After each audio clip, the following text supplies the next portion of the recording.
right, everybody, from August 15th to August 21st. Actually, hone in on the main date here this week, August 19th. Get your calendar out and annotate. This is going to be a big Monday. It's the Aquarian full moon, but it comes with all sorts of other shocking stuff. Tons of alignments go exact on the 19th. So let's go surfing. I kind of messed up the flow there, but here's our overview slide. And as indicated, here's the full moon in Aquarius. Just that in and of itself is an Aquarian sort of shock. Aquarians like to change things up, like to see things clearly and how they really are, clarify, disclose, even though they might be shocking. So out of nowhere comes truth. All the getting along, friendships. This is a very Aquarian time period, but we have much more. And one of those is the T-square on Uranus. I can't wait to show you this exact chart because it is so precise right at the full moon. We also have a Mercury cazimi this week. We also have Venus and Venus in a T-square with our friends in Gemini. We'll go through all that. So 2 T-squares. Both of them climax at the full moon on the 19th. The Dreambot says a lot about technology connections. It looks a lot like the last run. We're seeing the word votes coming down as it should, but it's still in there. This speaks to the Mercury square Uranus. This is going to be electrifying in and of itself, very revealing to the mind and our thoughts. As our thoughts take in the insights, the innovative insights from Uranus. I-Ching, therefore, says penetrating wind, exactly what I just talked about, very Aquarian. And we'll analyze that and put it all together for you so you can get a sense of what it's really going to feel like all week long. High congruency score. Let's get started.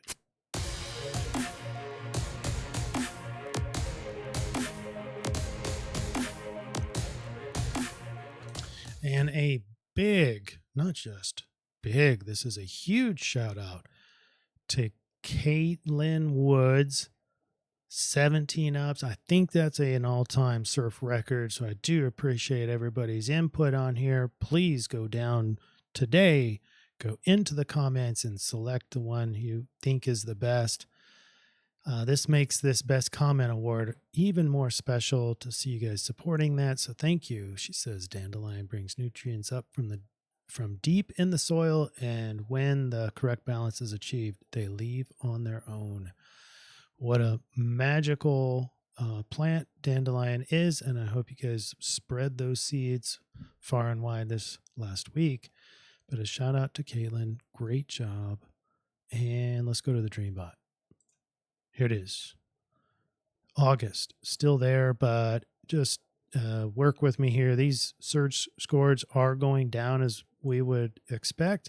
There's a lot of these same words, and all I can say is I did go through the numbers, and I am pleased that the Dreambot is still working, and these words here, even though they look remarkably the same, are correct.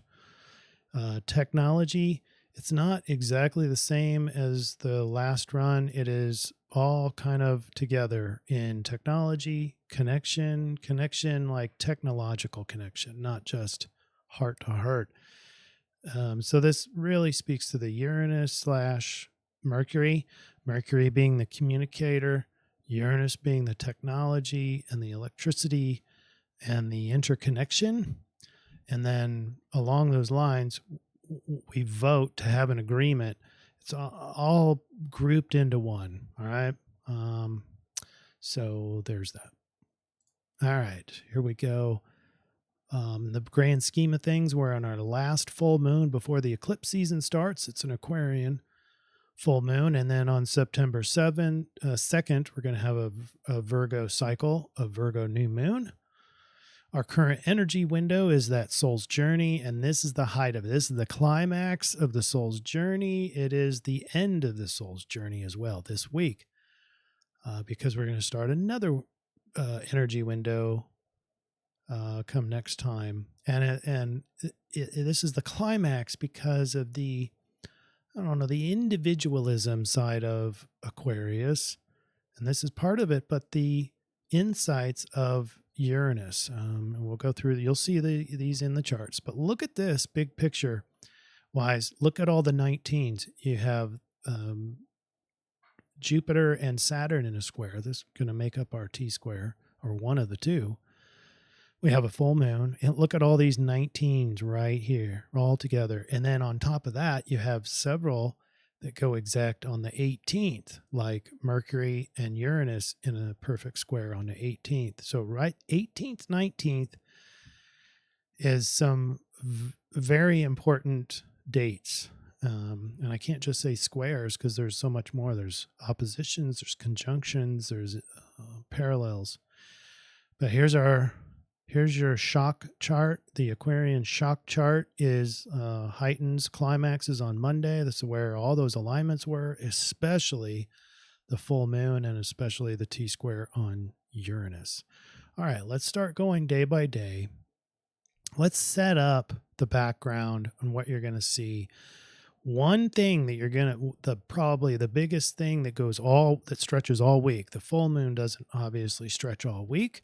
But this T-square between Venus, Mars, Jupiter in Gemini, and Saturn, this is going to be all week. It's going to start waning, like drop off at the end of the week. But all week, you're going to see this T-square. And on the 19th is when this T-square goes like climax, gets the tightest it can be, is right at the time of the full moon. It has nothing to do with the full moon, but it's sitting there in the background. And so what is it? We look at the opposition part of this. That's Venus in Virgo opposed Saturn in Pisces, and that's the perfectionist's dilemma. And we can go through and describe that. But what I'm going to do is give you a little archetype for each group and then put it all together. You've got the perfectionism and the dilemma of perfectionism, because Venus wants harmony, but in a Virgo sense is the shoulds, perfectionism, and Saturn shoulds and discipline and that sort of thing. So you get the perfectionist dilemma. Grouping 2 is the massive square that's developing, and it's in its early stage. You've got Venus square Mars and Jupiter. And this is the restless overachiever. And that's why when we get to the summary slide, you're going to see this tendency for us to feel restless and want to be overachieving. This is where it comes from. The square, the pressure put on like this Virgo-esque Venus and value, and working hard with Jupiter and Mars in Gemini. Lots of plate spinning. Overachieving. Then we have group 3, which is the energy profile set by Saturn square Mars and Jupiter, and that's the pragmatic idealist. So that kind of goes back to this perfectionism thing, but it brings it into the real world.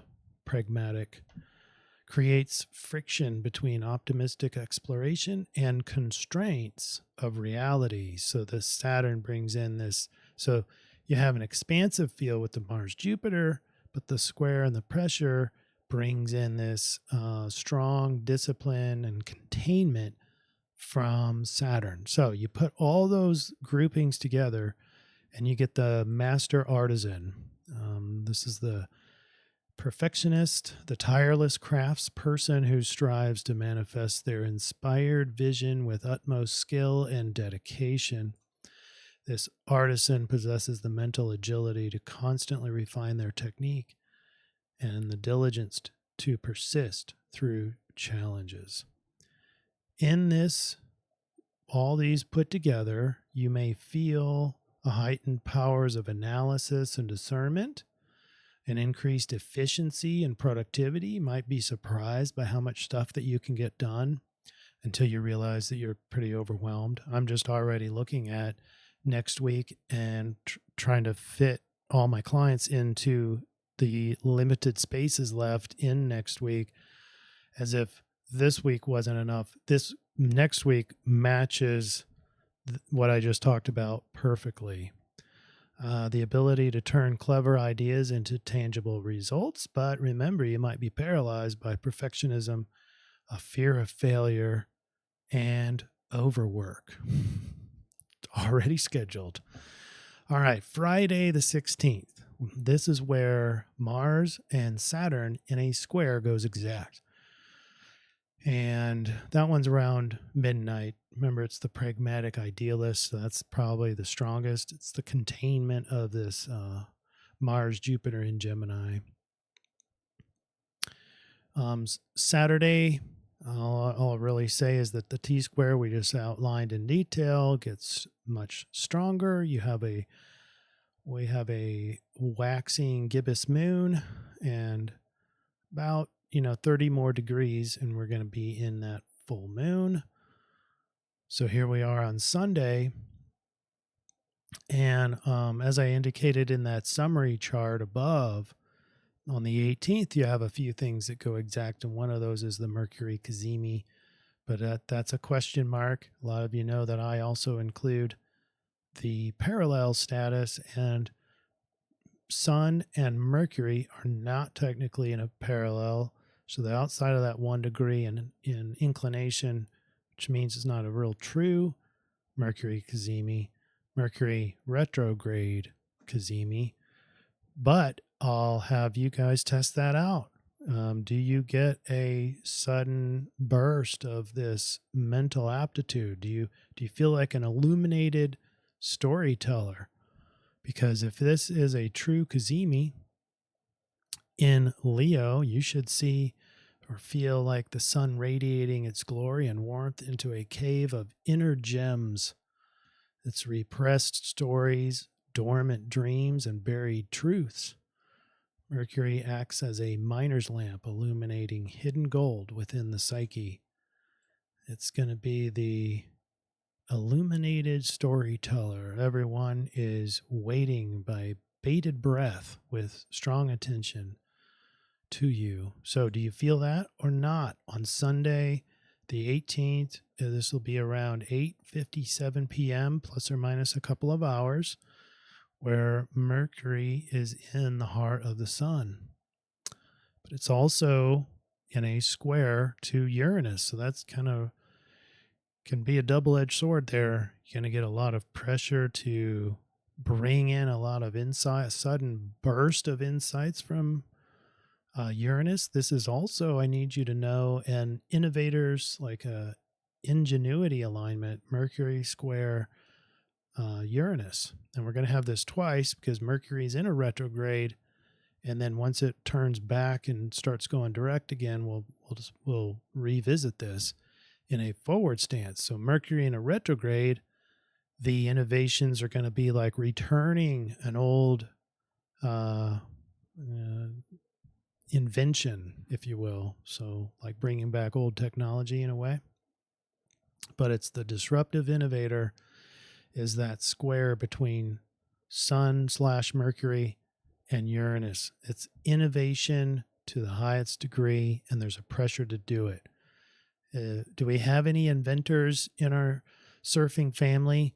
Do you feel the pressure once those insights come in and you kind of have a taste or a vision of what that innovation looks like? Now there's a pressure that builds. And so I actually have this Mercury and Uranus alignment, and I do feel that pressure occasionally. When I do, it is inspirational, but it's that drive to finish, and it can be exhausting. All right, here we are, 19th, the big day, the day to put on your calendar and really pay attention to. There's a whole lot of mess here. First, I'll point out that you still have that T-square that we talked about, but also look at the moon. So the moon's at 27 degrees, 15 minutes of Aquarius. That obviously opposes the sun. And so we have an opposition here. And look, you have a hidden T-square right here. So you have actually two totally different T-squares. One of them just happens to be an almost exact T-square on Uranus. Uranus is the ruler, one of the rulers on this full moon. And so we have a full moon at 27:15. Uranus in Taurus is at 27:11. So we're just 4 minutes from exact on that T-square. So that's a very strong shockwave, mad scientist, cosmic rebel. This is shocking reveals. I mean, just this full moon alone will do that. But now you have a T-square pressurized climate system onto the ruler. And so all things are going to be very unpredictable here. Unpredictable full moon, unpredictable changes in Uranus, everything changes. And the benefactors are going to be the weak mind. And I say weak mind because Mercury, even if we have a cazimi, even if you feel that cazimi, is no longer in the cazimi at the time of the full moon. So we go back to combust. Combust stage is a weakened Mercury, sloshy, hard to think, hard to remember things. It's burnt out, it's tired, it's fatigued, it's decision fatigue. And so what that means is Mercury's the rational mind. So now we have this pressurized Uranus that sends a shock wave directly into the intuitive mind because the filter, the conscious filter, is weakened. So the benefit here is that it goes right into your system, easily assimilated without your conscious interference, like rejecting it or judging it or that's a dumb idea. It's going right in. So these shocking reveals, the cosmic rebel, all that going directly into your soul because Mercury retrograde is combust and weakened. All right, so let's go through all these different things. This is just the overview. So all these different things go exact on the 19th. So we have the full moon, obviously. Also, we have the Sun square Uranus goes exact. And also the moon square Uranus at a different time goes exact. So that's 2. Then we've got the Venus. This is a different T-square. The Venus square to Jupiter goes exact on this day. And we also have Venus oppose Saturn goes exact on this day. And so that whole T-square is at its climax. And that's a different T-square. That's the perfectionist dilemma T-square. And the overachiever. All right. And then we have still very tight is the Sun conjunct Mercury. We talked about that. We also have Venus contraparallel with Saturn. That was on the 18th. That's going to have to be an opposition. We already talked about that one. No, contraparallel to disregard. I wrote that down wrong. All right.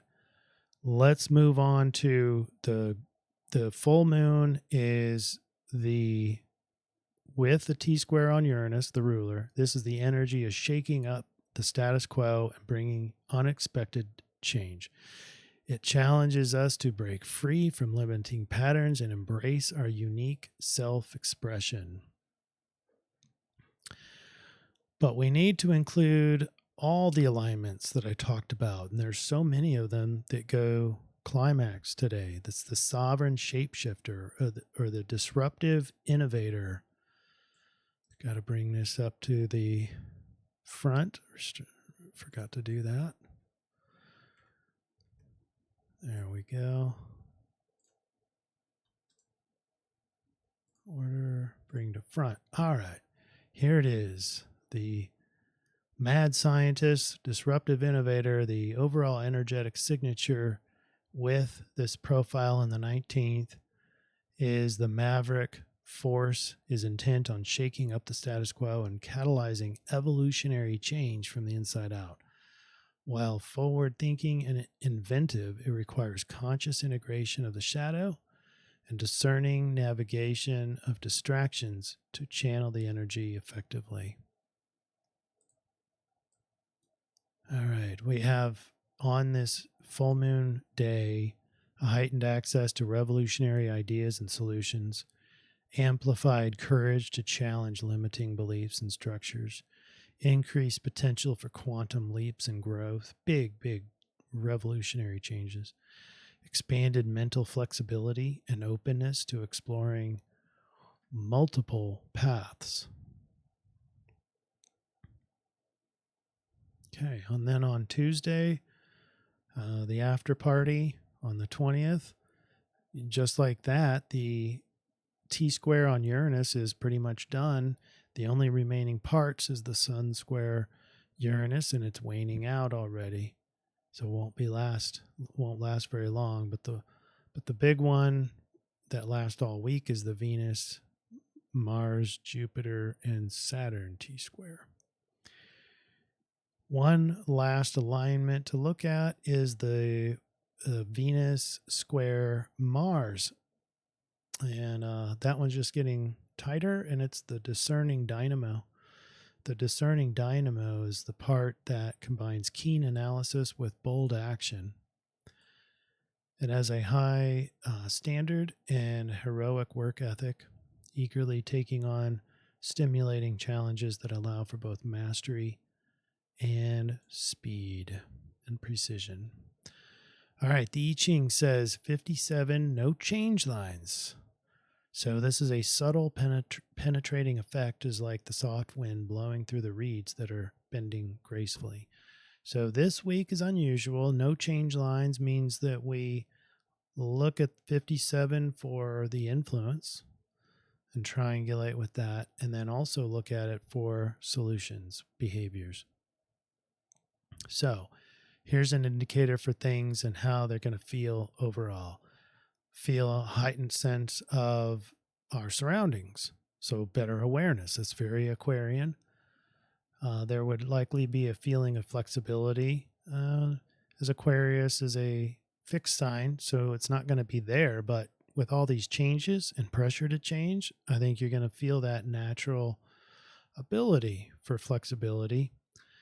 Might experience a calm determination. That's very Aquarian. There could be a sense of grasping situations or concepts without needing explicit explanations. And I would attune this sentence straight to that Uranus square Mercury combust. We have influence without force. We have clarity of mind. And yeah, I get that. Well, you say Mercury combust, that is not clear of mind. But I think that all the other things we talked about produces a more internal or a higher level of mind and clarity with disclosure and secrets revealed. Inner calmness. Overall, there will be likely be a sense of tranquility and inner peace. All right, so let's conclude the the influence. And so we have the creative energy this week is off the charts. Although there's no shortage of contentious square alignments, the energetic pressures result in profound mental ingenuity, disruptive innovation, and week-long burst of restless overachieving. This week hosts 2 bold T-square alignments and an extremely rare full moon in Aquarius that just happens to also create a very tight T-square on the Aquarian ruler. It's a cosmic focus on the space between mental ingenuity and the practical creation that was imagined. Humanity bursts forward with collective and individual innovation. All right, let's hunt down the solution now. Use the same 57. And, we got to get there first. 57. Now we're looking for solutions, behaviors. Soft influence comes more through strength of character than by direct confrontation or active seduction. It's important to have and stick to clearly defined goals. Maintaining a strong vision and following a steady course of least resistance will bring good fortune. So, examples: speaking softly and persuasively, adaptability, being adaptable this week. That would be good since there's going to be some big changes. Working around obstacles creatively and non confrontationally, demonstrating steady, gentle determination in pursuing goals, exhibit heightened awareness of surroundings, leading by example, and gentle guidance rather than through direct orders, avoiding abrupt or jarring actions. That'll feed into our rave as well. But to get to the rave, we need our conversion chart. We're going to put the biggest energy into the conversion, which is full moon. It's going to give us hexagram 30 of the rave and sidereal Capricorn. So this is the clinging fire, line 3. It's resignation. It's the acceptance of what is. Careful now, acceptance does not mean surrender. So we're not just surrendering to, whoever the string pullers are. We're accepting what is very clearly as it is. The feeling to accept what is. Now, there's also the tendency, the positive or negative feelings which come with the acceptance of what is. So it's the tendency by its very knowledge to encourage or avoid despair. That's called escapism. That's not really acceptance. It's like accepting and then making stories in your mind about what you're accepting and not liking it, and then producing a discomfort that needs an escape. All right. Here's our solution triangulation. Let's go through it. We have the penetrating wind. It's not big, bold actions. It's small, tedious, but consistent forward movement. We have the rave, which is, in this regard, he's watching the clouds go by. Yes, it's sort of a relaxed state, but you're just seeing what they are. And this is akin to thoughts. So in the world of act therapy, watching the clouds float by is kind of like watching thoughts float by. A lot of us get lost in our thoughts, and that's where they can be very problematic, is that you lose yourself in your thoughts. You don't know that you're daydreaming, but you're lost. So if you can sit there and just accept them as thoughts, they don't hold any power, regardless of how horrible they look. And then we have the full moon, which that makes unpredictability go up. It's magical. And then we have Sidereal Capricorn, which is goal-oriented and very practical and pragmatic, leadership-oriented. So let's put it all together. What a breathtaking triangulation we have this week for the solution. The I-Ching and the rave both recommend things that tend to produce peaceful and smooth mental spaces.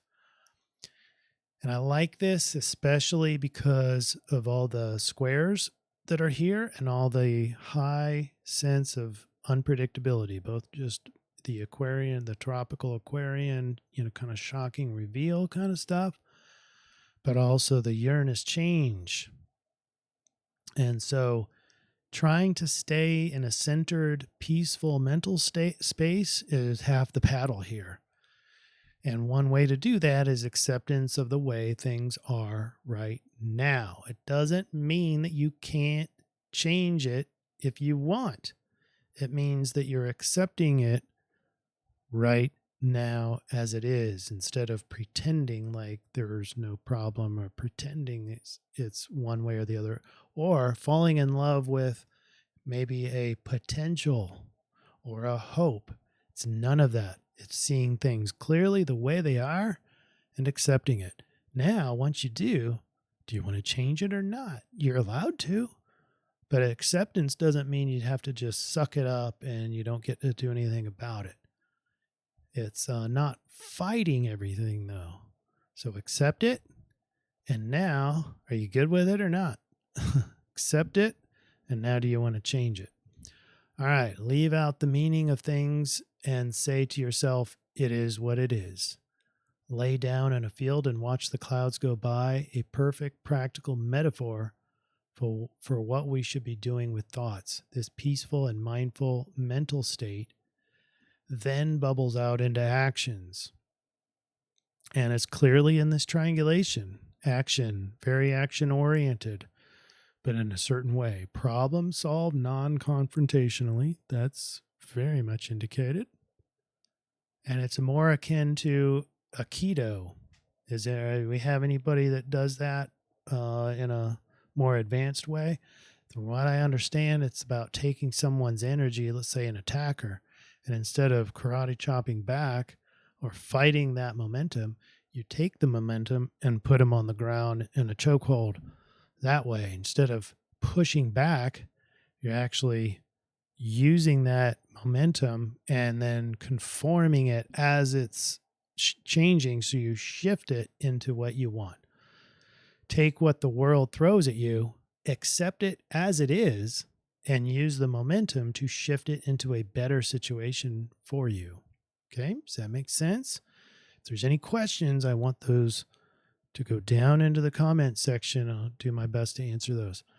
Acceptance does not mean surrender. The I-Ching suggests to communicate softly but persuasively. Be persistent, resolve conflicts, approach decisions methodically, and gather information first before you make decisions. Don't make rash decisions. Move smoothly with fluidity and have a ceremony. I ran out of room. Have a ceremony at the full moon. And that leads us into the plant of the week. We'll go ahead and do a screenshot if you want. There it is. That's in its entirety. And let's go through it. This is the herbs of the moon. It's chamomile. For centuries, chamomile has been used medicinally in aromatherapy and ritualistically. It's commonly associated with the sun god Ra by the ancient Egyptians. That's interesting. It has these beneficial effects. The aspects of the week ahead, combined with the full moon, promise not to leave anyone out. The full moon is pregnant with information to build upon as we seek calm, clarified sovereignty in a peaceful community, to share ideas on a new way of being and doing. So, discern what the full moon message is for you and accept the journey ahead by brewing your own full moon infused chamomile tea. With clear intentions, place your water, unbrewed herbs, or a tea bag, teacup, and anything you else wish to infuse under the full moon. Watch the light hit the items you choose, or just tune in to the energies beaming down. Leave overnight or as long as you wish. When the time is right, brew the tea and consume it. Relax into the intuition, information, and inspiration. And this is brought to you by Sean Elizabeth Nelson. Thanks, Sean. I appreciate your guidance. All right, everybody, here's your solution slide. How'd we do today? Please go down to the comments and at a very minimum, just pick one that you like the most and up that comment so that we have a clear winner for next CIRF report. Still working on an energy window, but I've been so busy. Those improvements or that progress is very slow, and I apologize. The next energy window is no small energy. It's pretty profound as well. All right. That's all I've got. Hope everybody enjoys your big, bombastic, shocking week of Uranus and Aquarius. All right. Shout out to you guys. Love and light. See you next week.